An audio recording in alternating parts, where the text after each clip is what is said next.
Buenas noches. Bienvenidos a una entrega más de Área 9.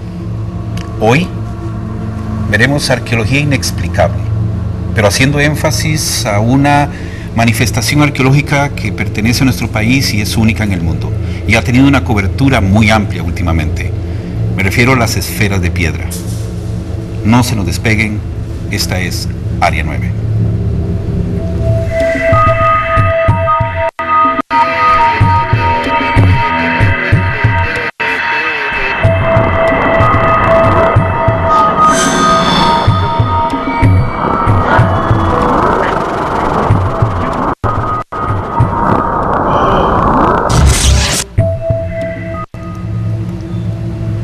Esta noche nos acompaña nuestra investigadora y periodista Marianela Chávez. Buenas noches, Mari.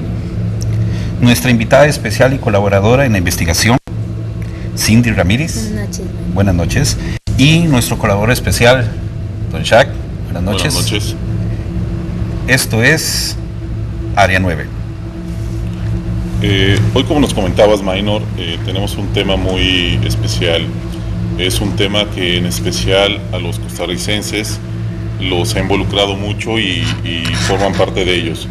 Son las famosas esferas que se encontraron en este territorio hacia el Pacífico Sur, y ha sido de muchas teorías el por qué están, quién las hizo y qué tipo de tecnología tuvieron que haber usado para lograr esa perfección que tienen este tipo de esferas, ¿no?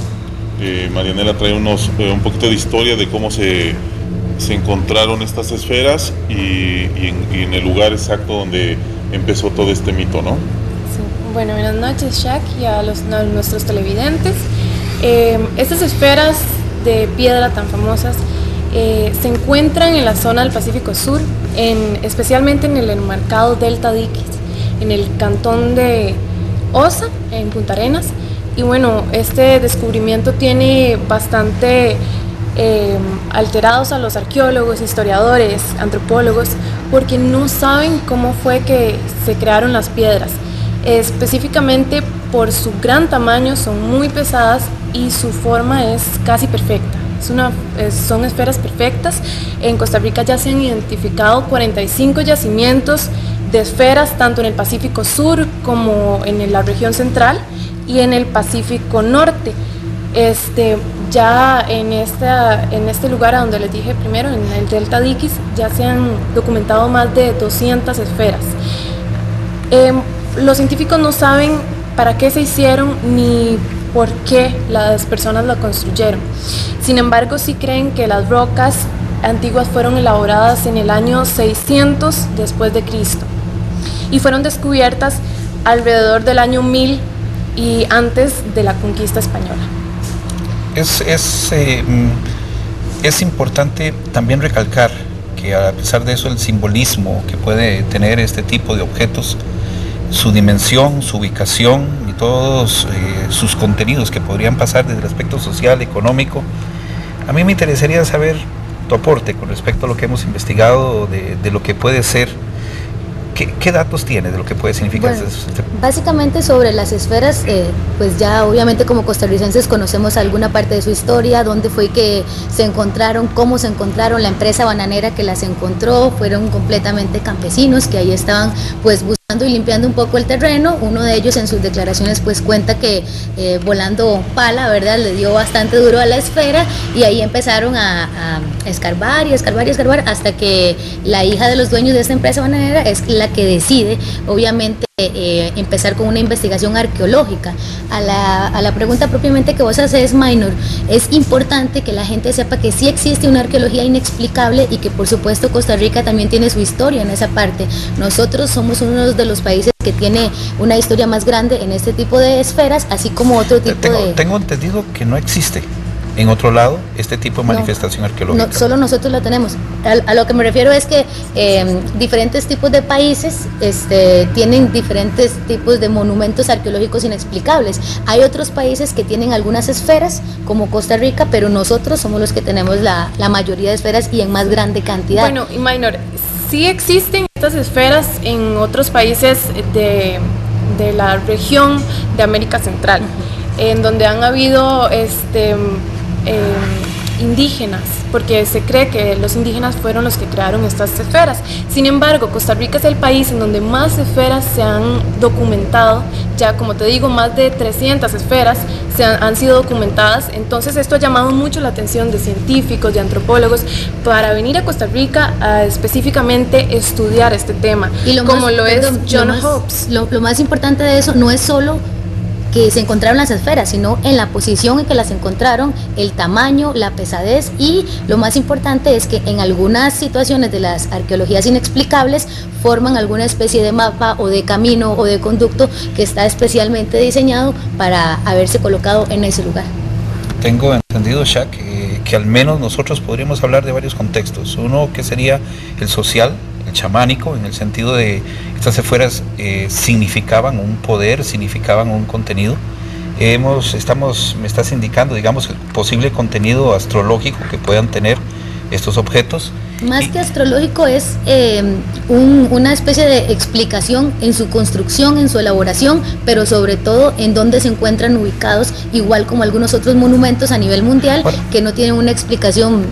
Son objetos arqueológicos simplemente simbólicos. Exactamente, claro, porque no podemos hablar de una construcción en sí, no tienen ninguna construcción como tal, como si fuera una pirámide, como si fuera algún otro monumento. Tienen un trabajo, se podría llamar artesanal, como otras grandes estructuras que se han encontrado alrededor del mundo. Acá lo interesante es lo que nos mencionabas, Maynor. ¿Para qué fueron construidas? ¿Con qué sentido? Si fueron de forma religiosa, si fueron, como mencionan algunos que yo he estado escuchando en las investigaciones que estuvimos platicando con gente, que tienen un trasfondo, digamos, espiritual, que a través de esas esferas se comunicaban, las usaban como una línea de comunicación con otros seres, cosa que parece muy interesante, puesto que no es la primera cultura que refiere que usaban ese tipo de artefactos para poderse comunicar con los dioses, ¿no? Entonces, ahí, a mi parecer, es lo que tenemos que poder buscar, y lo que más interesante se me haría que la ciencia nos podría explicar, no tanto el cómo las hicieron, ¿no? Porque si nos ponemos a pensar en la vida moderna, también el ser humano moderno logra hacer cosas impresionantes, pero la cuestión aquí que a mí me interesa más sobre todo es el por qué. ¿Por qué puedes mover a humanos a mover ese tamaño de piedras a realizarlas en gran cantidad? Disculpa, la incógnita de su origen ha despertado varias teorías entre científicos, aficionados, etcétera, que hablan de que estas podrían estar asociadas con la pérdida del continente de Atlántico hasta el Stonehenge, hasta la isla de Pascua, todas estas arqueologías inexplicables. Todo esto viene ligado.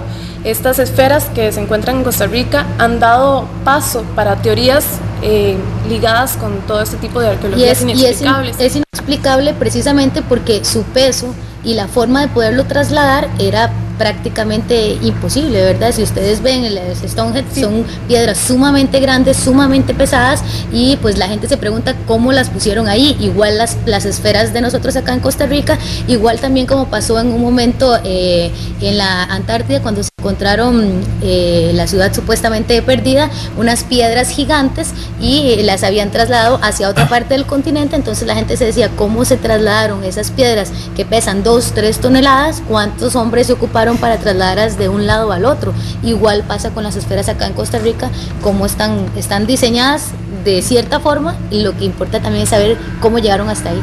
Bueno, yo puedo rodar una piedra, y si es esférica aún más. O sea, en ese caso, digamos... ¿Pero cuántos ocupas para poder rodar una piedra? Bueno, ¿cuántos podríamos haber tenido? De acuerdo con eso. Pero me parece, bueno, me gustaría escuchar varios de los enfoques. Si yo tengo un enfoque, y como lo hemos dicho en programas anteriores, tengo un enfoque del poder. Tener una piedra de estas en una comunidad, o un conjunto de piedras, un mapa, ya sea físico, estelar, a mí me da el contenido de manipular una comunidad, porque tengo el poder no solamente de hacerlos, sino también de invocar, dijiste vos, algo con respecto a esto. Toda la monumentalidad que tienen, por ejemplo, Stonehenge y otros monumentos en el mundo, a nivel arqueológico en diferentes épocas, tiene el fin de manejar a grupos sociales. Aún así, el trasfondo que puede tener esto a nivel de chamánico no se me quita de la cabeza. Estamos hablando de comunicarnos con otros seres, con otra forma. Me recuerdo del programa anterior que nosotros estuvimos hablando de entidades en el mundo y fuera de él. ¿Tenemos una relación directa con esto? ¿Alguna prueba que podamos decir o nada más podemos comparar? Exactamente, lo que yo te comentaba y lo que ahorita mencionas es eso. La mayoría de estas estructuras monumentales o colosales tienen un toque de ese misterio chamánico. Siempre se refieren a figuras imitando a los dioses. Lo tenemos en los atlantes que se encontraron en México. Tenemos las grandes cabezas olmecas también de México. Tenemos las cabezas de Pascua en esta isla, que se ha descubierto que no solo son las cabezas, que hay partes de ellas que están enterradas y tienen el cuerpo completo, y además están elaboradas de una piedra volcánica de un volcán, valga la redundancia, extinto. Entonces eso también llamó bastante la atención en su elaboración. Exactamente, ahí es a lo que íbamos, el saber qué tipo de conocimientos tenían esas personas para poder realizar este tipo de estructuras, o sea, bajo qué fin fue tanto énfasis durante tanto tiempo y tanto año el poder estar trabajando para realizar todas estas estructuras, todos estos monumentos. Y que sean tan específicos, ¿verdad? Porque hay algunas de las esferas que son con unas medidas exactas, como le pasa a las pirámides, por ejemplo, que son unas esferas, que son estructuras piramidales exactamente bien realizadas. Pues que sos arquitecto, ¿verdad?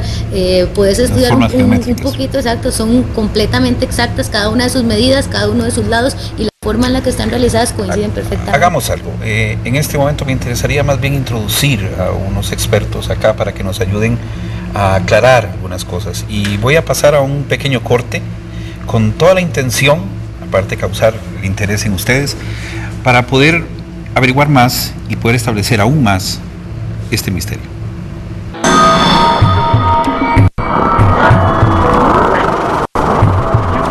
Buenas noches, esta es Área 9 y el tema que nos ocupa ahora es exactamente uno de los temas más hermosos que tiene nuestra arqueología nacional: las esferas de piedra. Para esto y para que nos aporte y nos ayude, tenemos un invitado muy especial, don Alejandro Ugalde, que es historiador, periodista y académico, para que nos ubique un poco más desde la perspectiva histórica qué son estos objetos. Muchas gracias por la invitación. Un gusto poder saludarlos a ustedes y a todos los amigos y amigas que ven este programa. Los costarricenses nos sentimos muy orgullosos de que nuestro país pueda proyectarse al mundo a través de estas esferas, ¿verdad?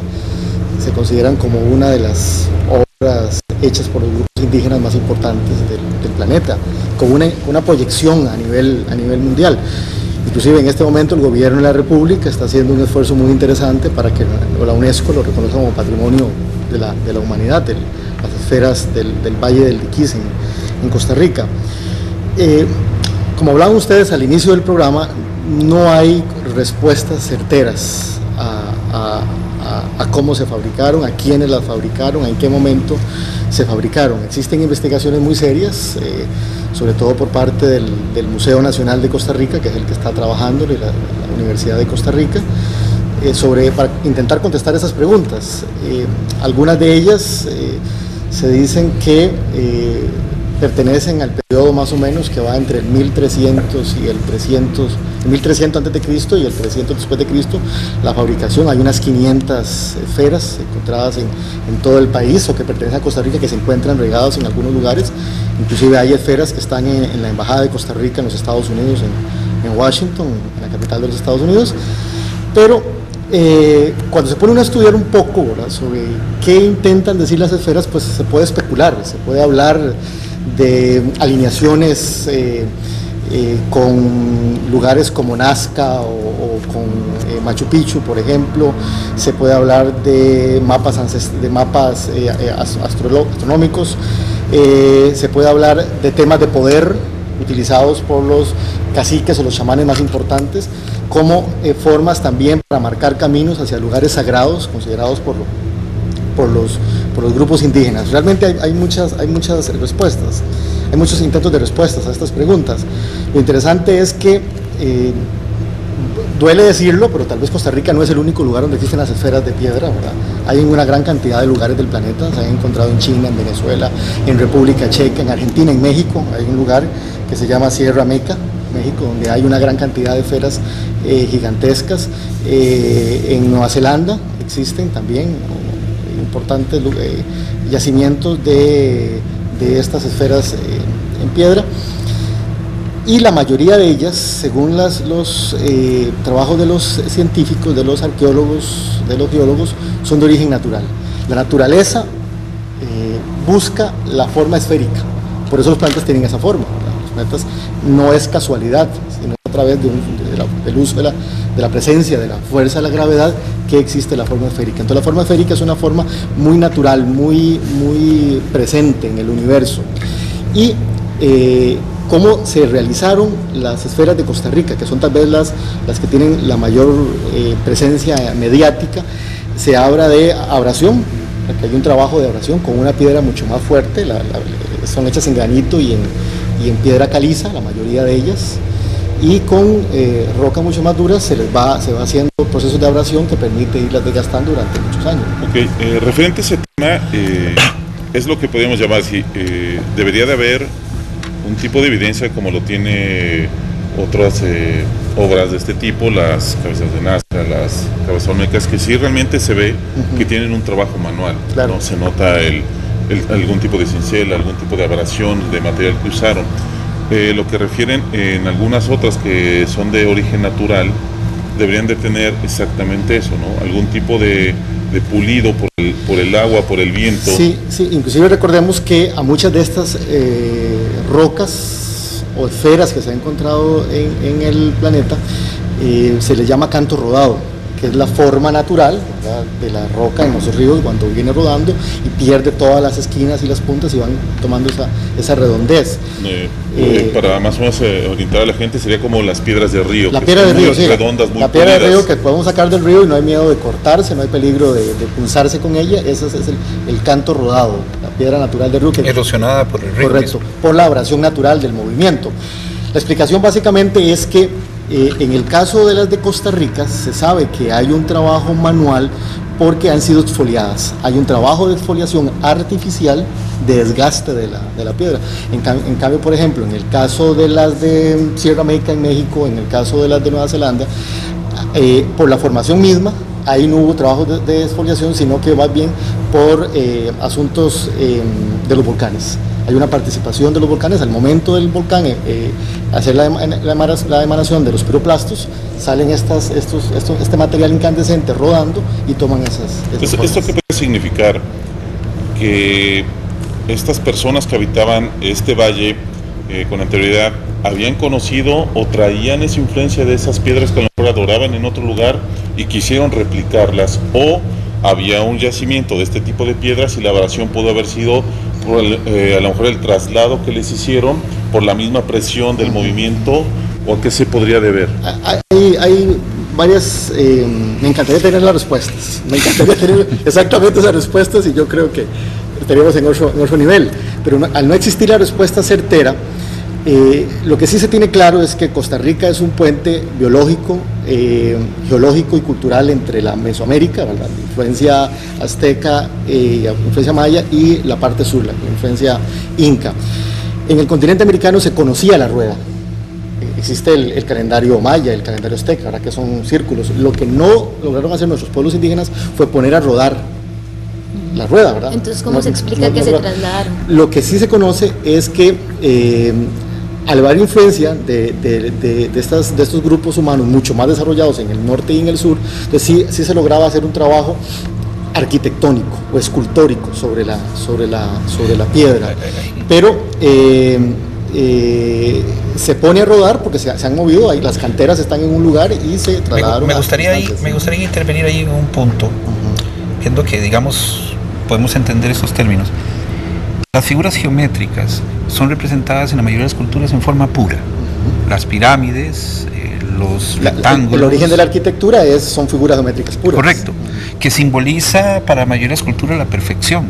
Correcto, el ángulo. Bueno, pero, perdón que te interrumpa, Maynor, pero si recordamos en lo que nos mencionaba, ese tipo de figuras angulares, los triángulos, los rectángulos, no son figuras que se encuentran naturalmente en la naturaleza. Ahí es donde voy. La esfera sí es natural. Exactamente. Sí, pero la esfera trabajada aquí tiene un trabajo que no es natural. Y que es matemáticamente perfecto. Ahí es donde vamos, porque lo que cada cultura que ha tratado de establecer un monumento arquitectónico, lo que anda buscando es la perfección. Y lo que es interesante, que tal vez en ese caso rescato yo, es que si yo pongo el concepto piramidal de la mayoría de las culturas que han trabajado de esta forma geométrica, si hablo del rectángulo, moviendo piedras, ese tipo de cosas, Costa Rica era una población mínima para generar semejante perfección. O sea, yo entiendo, digamos, la afición del ser humano por buscar y establecer la perfección con los dioses y establecer la perfección con la comunicación. Han habido a través de toda la historia humana demasiados seres que han buscado la perfección y lo han comparado con Dios o con sus dioses. ¿Tiene esta perfección una búsqueda natural humana o es de afuera? Es que hay dos cosas importantes ahí que tienen que ver directamente con las manifestaciones arquitectónicas, que no solamente es la búsqueda de la perfección, sino la figura geométrica pura, que no es fácil encontrar en la naturaleza, sino que además es una ostentación de poder. A eso, o sea, las pirámides no tienen la figura geométrica por el simple gusto estético, sino porque detrás de él había un faraón que quería ostentar poder, y por eso vemos la pirámide de Keops, de Kefren y de Miserino, donde van en aumento, porque cada emperador quería ser más importante que el anterior. Pero cuando usted ve las pirámides, usted mismo se pregunta, ¿cómo levantaron un bloque de 40 metros y 200 toneladas eso y que fuera exactamente perfecto? Porque las pirámides son perfectas. Y en lugares donde no hay canteras. Exactamente. Las canteras entonces, están en todavía, Nilo mucho más todavía abajo. los bloques de abajo vos te defendés y decís, bueno, pusiste a 5,000 egipcios ahí, ¿verdad? A jalar y hicieron las pirámides, ¿verdad? Los 3 primeros pisos.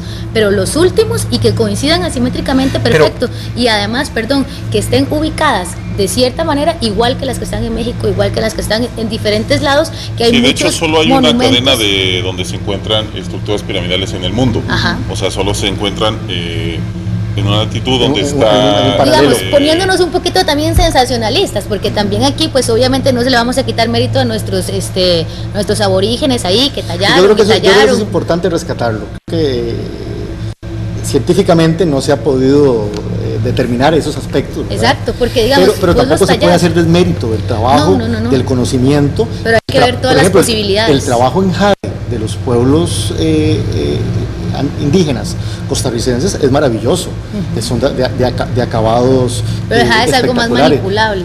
Pero hay toda una técnica, hay una tecnología detrás de eso, ¿verdad? Exacto, ese es el punto al que yo quería ir. O sea, yo no quiere decir que nuestros aborígenes no hayan hecho las piedras o no haya rodado una tonelada de piedra desde el inicio de la montaña y se hizo una esfera hasta el final del río. ¿Para qué? Pero ¿para qué se hizo? Y si lo hicieron, ¿por qué lo hicieron? ¿Quién se los enseñó y quién les dijo? Eligen con una piedra tal esfera y que mida exactamente lo que tiene que medir. Entonces yo siento que también en la parte de la arqueología antigua y además también inexplicable, usted se da cuenta que definitivamente hay cosas que por la época, que por el momento, que por los avances tecnológicos y por las herramientas era imposible que manejaran en ese momento.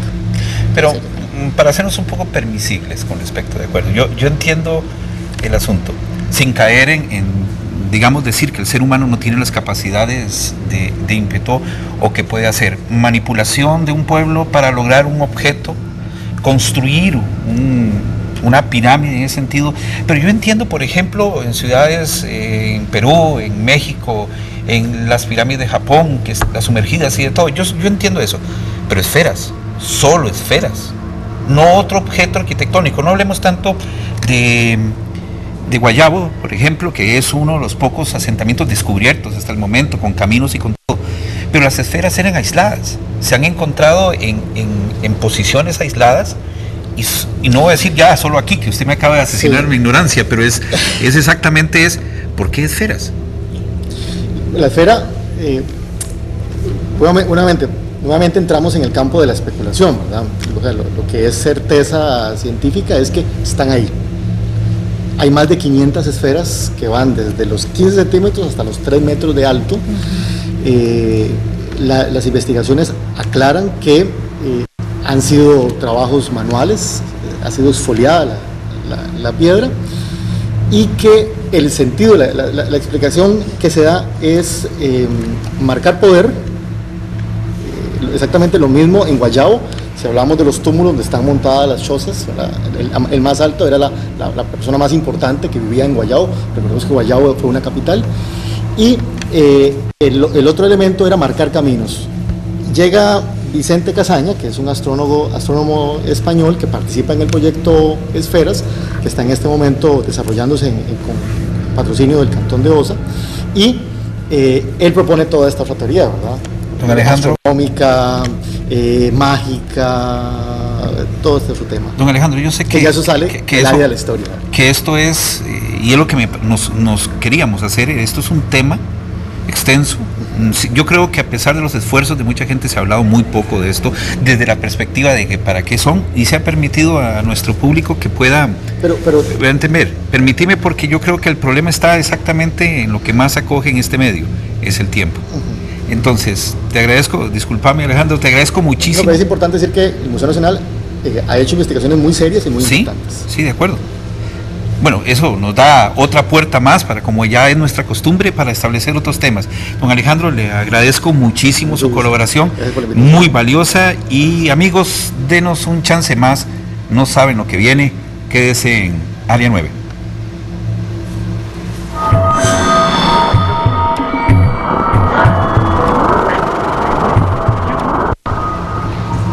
Está usted en Área 9 y el tema de esta noche es la arqueología inexplicable. Las esferas de piedra de Costa Rica es de mucho hablar.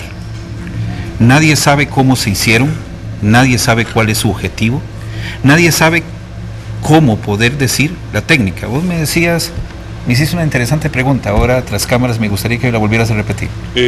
Sin menospreciar nada el misterio que tienen, porque resulta misterioso y sigue intrigándonos el por qué se construyeron, y más que nada el para qué se usan, sobre todo el trasfondo de leyendas o de historias que se tienen, chamánicas y demás. Yo preguntaba qué tan difícil sería si a mí me dan una piedra de dimensiones colosales, de ese tamaño, a lo mejor de 1 metro, 2 metros de altura, y me dan otra piedra abrasiva, ¿cuánto tiempo yo tardaría en hacerla redonda?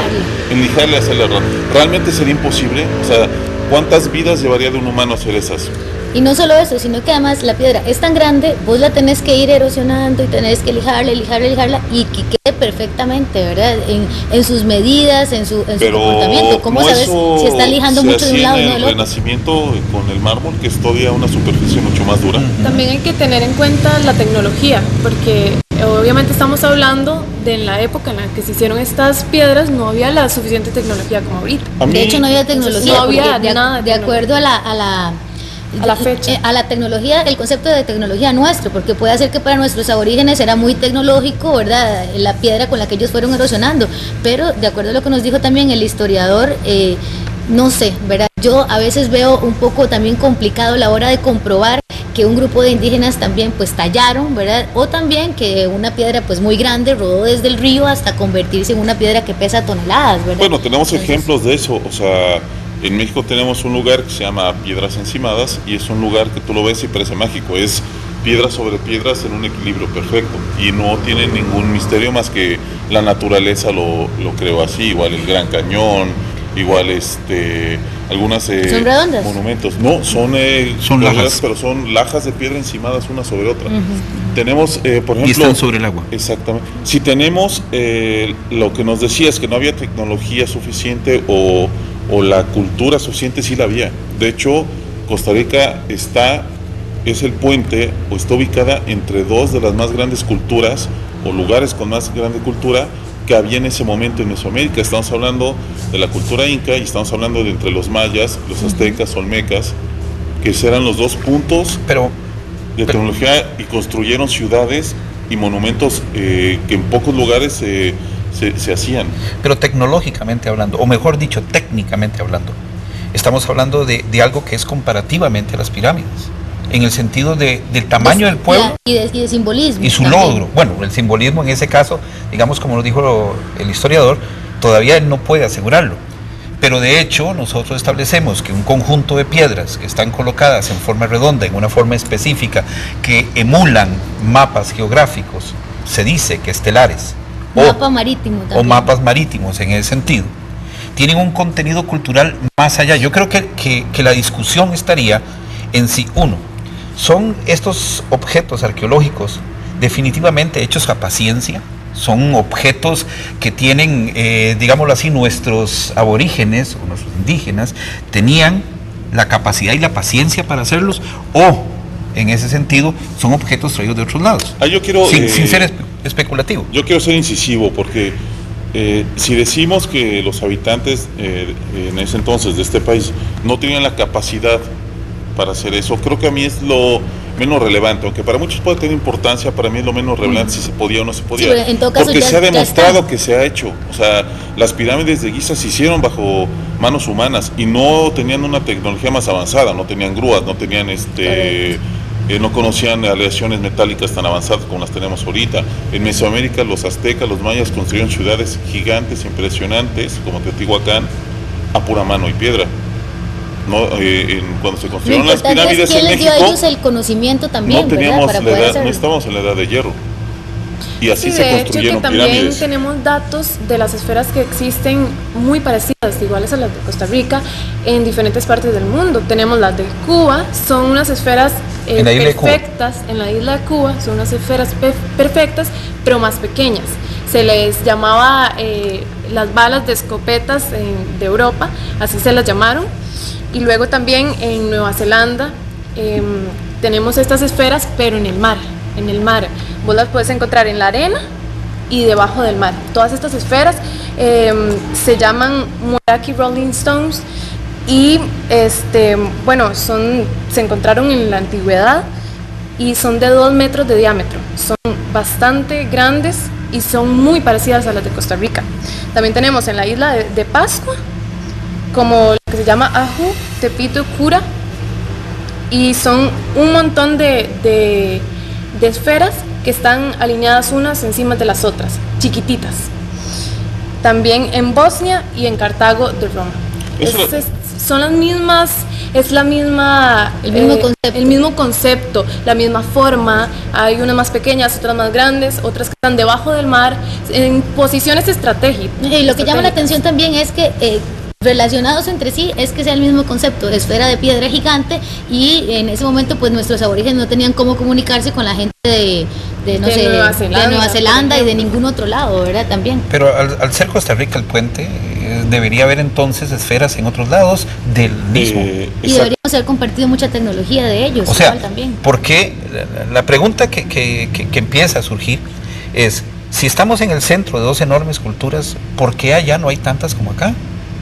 Exactamente a lo que yo te quería preguntar. O sea, ¿por qué aquí hay esferas? ¿Y por qué me dices que en otras, digamos, en los pueblos incas y en los pueblos aztecas yo entiendo, por ejemplo, que pero la si humanidad estás en el tiene... mismo puente, ¿por qué en este puente no llegó la influencia maya, por ejemplo, estando tan cerca de... Y sería lo mismo como preguntarse Centroamérica? por qué aquí no hay pirámides. Entonces. Exactamente. O sea, ¿por qué se llegó a alcanzar el construir estas esferas de forma perfecta y no llevarlos al segundo paso, al siguiente nivel, ¿no? O sea, tú ya tienes este conocimiento para hacerlas, ¿por qué no haces el siguiente paso, que sería usarlas como monumentos? El lugar, es que otra cosa que se establece es que las esferas están aisladas. Las esferas no están en un monumento arqueológico, en un desarrollo arqueológico. Las esferas están aisladas sobre el suelo franco y puestas en posiciones y elementos específicos. Si yo tuviera un desarrollo arqueológico, y esto no quiero invadir ningún otro campo, y estuvieran ubicadas de tal forma, ¿por qué están ubicadas en un lugar totalmente aislado? ¿Por qué no están ubicadas? Si yo hubiera encontrado en Guayabo una de estas esferas, yo diría, ok, hay una relación. Pero que es interesante también que los españoles no las encontraran, porque si en Cuba existen, para mí, los elementos, y en Pascua existen, yo puedo encontrarle la lógica, digamos, que las esferas pequeñas pudieron ser utilizadas también para mover otros monumentos mayores, pero es que aquí son totémicas, son completamente ubicables y están en un esquema geométrico, indicando que... Bien, Sí. esa es la pregunta. Eso es lo que íbamos. Para mí sigue siendo la cuestión, no tanto el concepto de cómo fueron creadas, ni por qué fueron sino creadas, el objeto, para recordar. sino ese objeto a que le dedicas tanto tiempo crearlo, ¿con qué razón lo haces? Por ejemplo, la época más moderna, cuando se construyeron las catedrales, también fueron edificios que duraron artesanalmente 400 a 500 años. en construir una catedral. Pero tenían un fin. El fin era demostrar el poder de la Iglesia Católica en el momento que estaban siendo hechos. Y hubo gente que se sacrificó y generaciones de familias que trabajaron en construirlas. Es sí, más, pues, prácticamente nosotros podríamos decir que tenemos lo mismo, ¿no? Así como Egipto sacrificó cualquier cantidad de obreros a la hora de hacer las pirámides, nosotros también pudimos haber sacrificado el tiempo de utilizar a nuestros aborígenes, lijar ahí la piedra, ¿verdad? En caso de que haya, por generaciones. Es únicamente una cuestión de simbolismo, ¿verdad? Una cuestión aquí yo creo que el misterio traza en eso, en qué los motivó en hacerla. O sea, sabemos que en las ciudades, por ejemplo, en las necrópolis egipcias, la motivación eran los dioses. Que eran vivos, que eran los faraones. O a los faraones, ¿no? Que motivaban su grandísimo ego y muestra de poderío el construirse una pirámide más grande tras otros. Aquí en México, en Mesoamérica, tenemos que eran templos de adoración donde se conectaba con los dioses o observatorios estelares. Se tiene esa referencia del por qué se llegaron a hacer esas estructuras monumentales, porque tenían una razón a una deidad. Pero aquí en Costa Rica, al no tener una referencia, al no tener nada que nos explique a qué culto se le tenían o a qué se le rendían esa dedicación a las esferas, yo creo que es donde entramos al el momento del misterio, el momento de no saber en base a qué motivó, una, crearlas, y dos, a lo mejor ubicarlas en el lugar donde están. Y no solo en las esferas también, Chuck, sino en otras edificaciones, ¿verdad? Cuyas medidas son exactas y además también que fueron creadas para un fin, como vos decís, pero sobre todo con bases que hasta el día de hoy un arquitecto no ha podido reproducir ni va a reproducir tampoco, ¿verdad? Entonces, o al menos con los mismos recursos que tenían en esa época. En ese momento, tal vez en este momento, pues sí, con la maquinaria y demás que tenga, pero con los recursos de ese momento, ahí es donde se transcurren las edificaciones inexplicables. Y acá en Costa Rica, pues obviamente pues no es la excepción. Este tipo de objetos utilizados dentro de un punto de vista social, no vamos otra vez a vaticinar o a establecer una teoría. Si yo tengo una esfera y soy dueño de una esfera, yo soy mejor que el que no tiene una esfera. O el que tiene la esfera más grande. O el que tiene la esfera más grande. Pero digámoslo en el sentido, sin caer en el ridículo, yo tengo un símbolo de poder. Yo tengo un bastón, tengo un bordón, tengo una edificación, tengo una pirámide, tengo Stonehenge. Yo soy el pueblo, soy el elegido, soy el Dios, soy el poder. Hemos venido tratando este tema muy consecutivamente, muy encadenado, donde los elementos sociales se convierten exactamente en la manipulación del poder. ¿Y de qué no me sirve a mí tener el poder en una sociedad supuestamente tan primitiva? ¿Qué obtengo? Bueno, lo que está también detrás de esto son los símbolos, porque no sabemos qué símbolo o qué estará detrás, qué los motivó a los indígenas de nuestro país a crear estas esferas, a colocarlas de esa manera. ¿Cuál es la simbología? ¿Qué es lo que ellos están tratando de darnos pistas o algún mapa, como decía Cindy, en su posición estratégica? A mí lo que me queda claro es, para establecer una pequeña conclusión, son objetos creados por humanos, son objetos espectacularmente especiales, son objetos de poder, son objetos sociales. Que pudiesen tener alguna tecnología extraterrestre. Bueno, eso exactamente es lo que vamos a ver. Les pido por favor, para establecer nuestra fase final, no se vayan, esto es Área 9.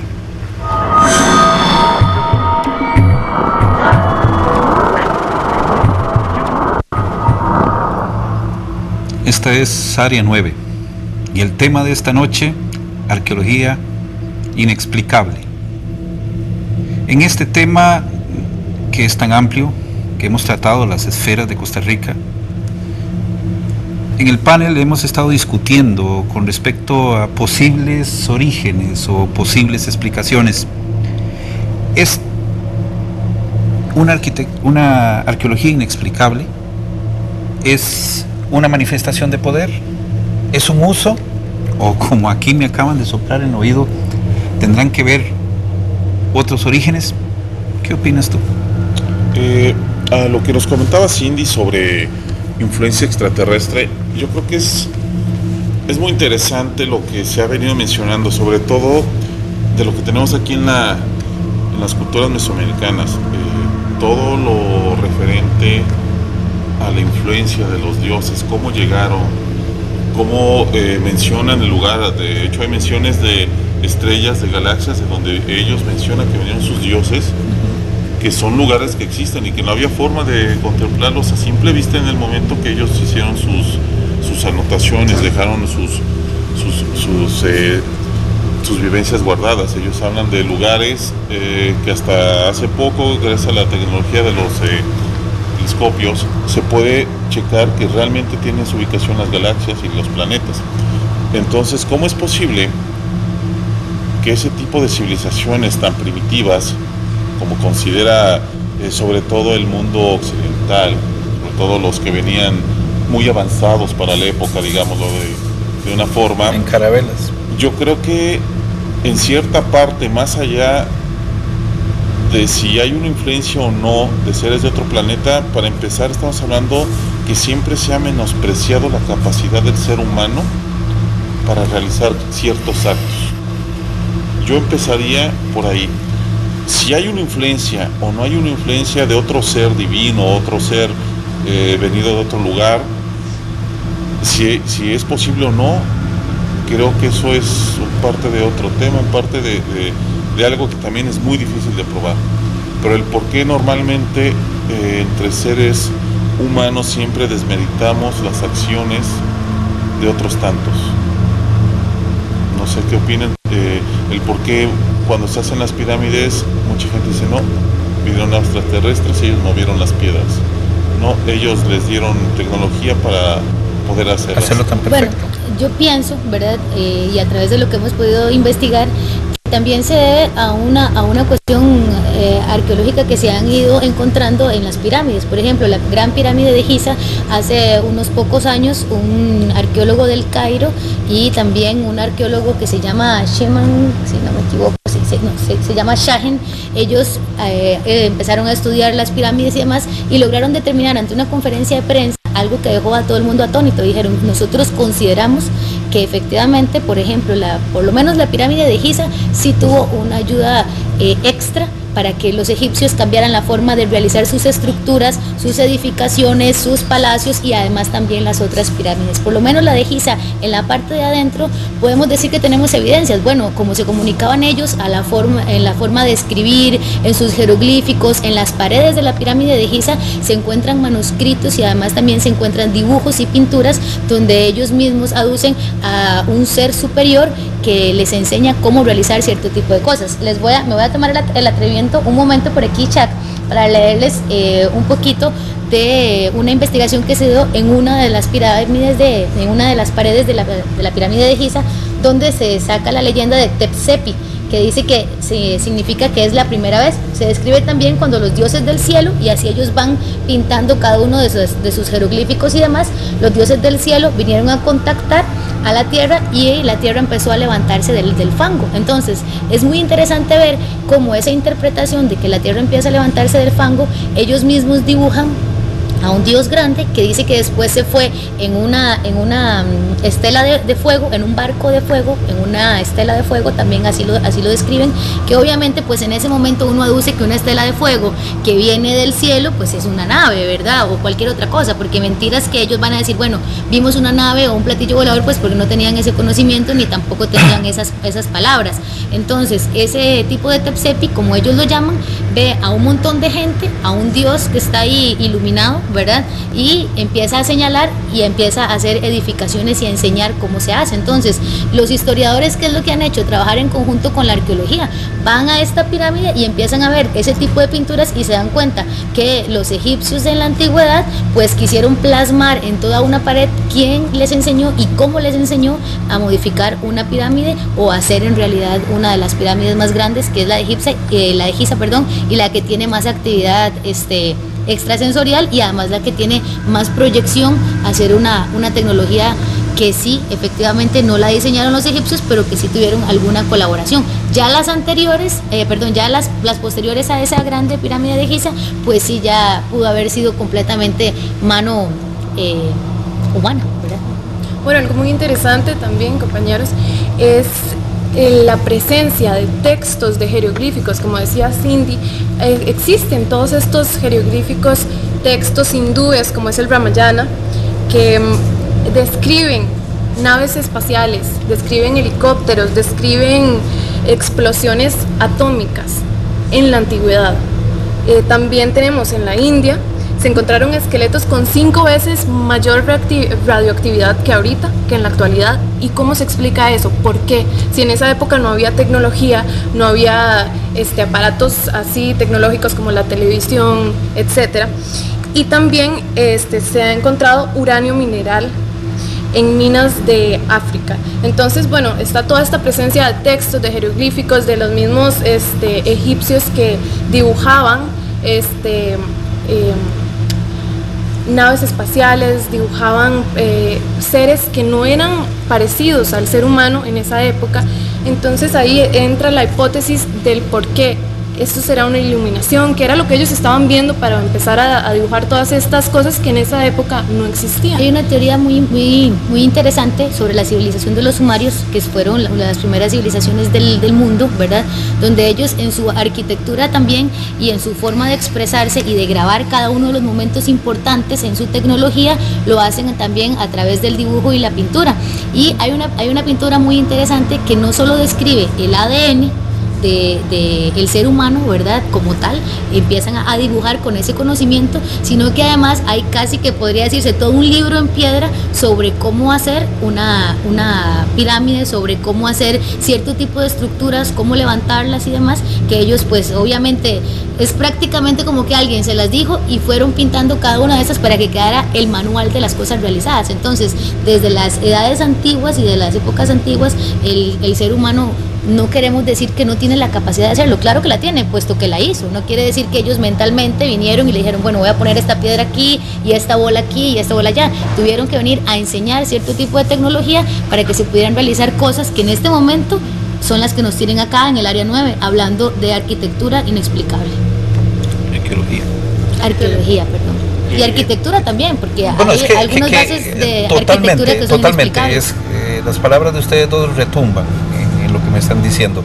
Retumban sobre todo en un montón de información que en este momento se está saliendo a la luz. Hace algunos años alguien podía establecer estos temas, hubiera sido señalado de más de una forma, pero en este momento, en la actualidad, el hecho, hay un tema que se da, que son los avisos.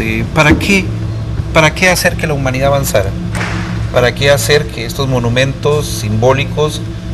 Yo puedo entender que alguien vino acá, me dio una forma de hacer las cosas y que yo celebré eso y lo construí. ¿Pero para qué? ¿Para qué si la pirámide era una nave espacial de la Tierra para poder llegarle a los dioses?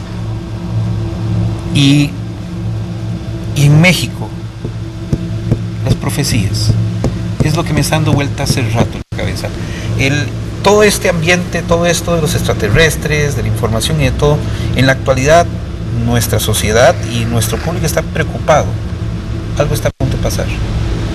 Hemos venido desde el primer programa hablando de la manipulación de la información. Hemos venido hablando del uso del poder. Hemos venido hablando exactamente de cómo hay sociedades que se están agrupando o están determinando. ¿Para qué? Es la pregunta. Y estamos hablando ahora de una arqueología que es inexplicable desde hace miles de años. ¿Para qué? Si se está hablando exactamente de una fecha. Dime tú. Exactamente, eso es lo que seguíamos hablando y comentando, el por qué se hace, el por qué se mete en nuestras mentes, por qué se vuelve en leyenda este tipo de construcciones. Una de las que a mí vienen a la mente es el por qué todo se hacía de forma tan titánica. O sea, no era más fácil conservar algo más pequeño, trasladarlo, prácticamente como lo hacemos nosotros, ¿no?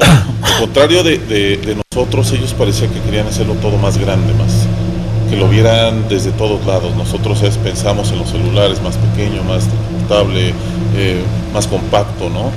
Porque en ese tiempo el rendir esos cultos tenía que ser macro, costase, o sea, no importaba las generaciones, no importaba el tiempo que tú tendrías que pasar trabajando para eso, pero tú tenías que cumplir esa labor.